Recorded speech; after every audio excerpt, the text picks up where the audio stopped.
خب این ترید دومونم ورودش باز شد تا 1-1 هم رفته. ما همون 1-2 1-2 نهایت تیپیمون خواهد بود. میتونیم یکم بیشتر وایسیم ولی پسند من نیست چون شانس پایینی داره و در نهایت من دوست دارم که زیر این لو زده بشه تا من ترید اصلیمو انجام بدم. من دقیقا 1-1 پر کرد.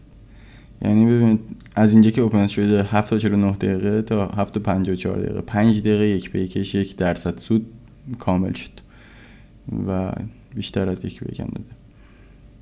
اون 1-2 چرا؟ چون به نظر من باید بیاد این لو رو بزنه، این لو رو که بزنه بیاد این سقف رو بزنه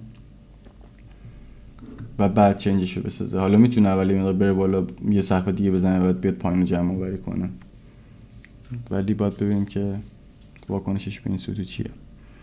خب اوردر همین ترید تو در واقع ویدیو قبلی ست شده بود و لایف ترید قبلی حساب میشد. برای همین حالا 1-1 اینجا کامل شد. هیچی.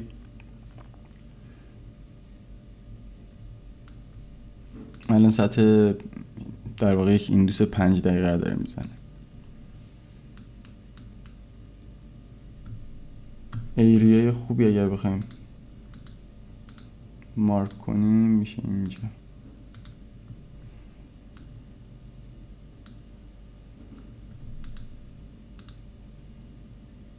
تایم دیگر چک کنیم ببینیم چجوریه چون الان ایندوسمنت زده اینجا.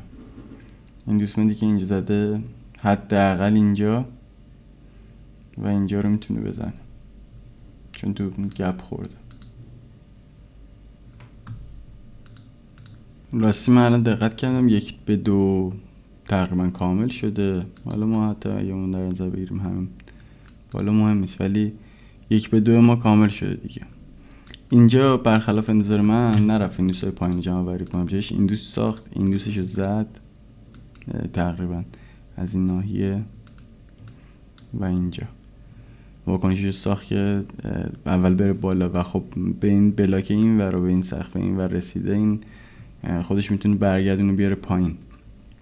پس من 1-2 اینجا رو کلوز در نظر میگیرم، ویدیو رو تمام میکنم، یه 1-3 1-2 و وای میسم اگه زیر این کف خورده بشه یه ترید مجدد انجام میدم.